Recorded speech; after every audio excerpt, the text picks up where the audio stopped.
একজন মা তার সন্তানদের নিজের শরীরের গোশত কেটে খাওয়াচ্ছিলেন।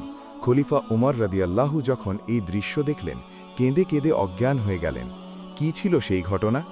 খলিফা উমর ইবনুল খাত্তাব রাদিয়াল্লাহু এর সময়ের কথা।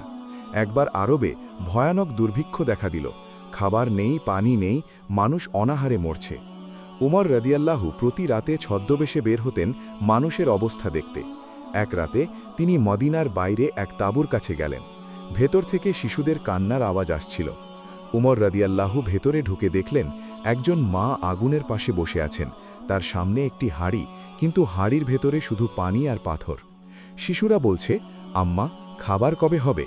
মা উত্তর দিচ্ছেন, একটু পরেই হবে বাবা, একটু পরেই। কিন্তু উমর রাদিয়াল্লাহু যখন মায়ের শরীরের দিকে তাকালেন, তিনি হতবাক হয়ে গেলেন। মায়ের হাত ও শরীরে কাটা দাগ ছিল।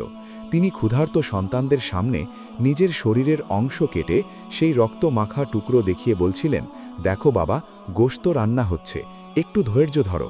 কিন্তু আসলে তিনি সন্তানদের ভুলিয়ে রাখছিলেন, যাতে তারা না জেনে মারা যায়। উমর রাদিয়াল্লাহু এই দৃশ্য দেখে কান্নায় ভেঙে পড়লেন। তিনি বললেন, হায়, আমি কেমন খলিফা যে আমার প্রজারা এভাবে কষ্ট পাচ্ছে আর আমি জানি না। সেই রাতেই উমর রাদিয়াল্লাহু বাইতুল মালে বা রাষ্ট্রীয় কোষাগারে গিয়ে নিজের পিঠে খাবারের বস্তা নিয়ে এলেন এবং সেই পরিবারকে খাওয়ালেন।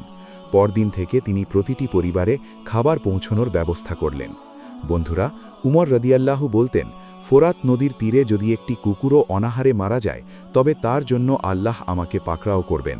এটাই ছিল প্রকৃত ইসলামী ন্যায় বিচার। এই কাহিনীটি ভালো লাগলে একটি লাইক দিন এবং কমেন্টে লিখুন সুবহানাল্লাহ। এমন আরও ভিডিও পেতে হিকমা গল্প চ্যানেলটি এখনই সাবস্ক্রাইব করুন। আল্লাহ হাফেজ।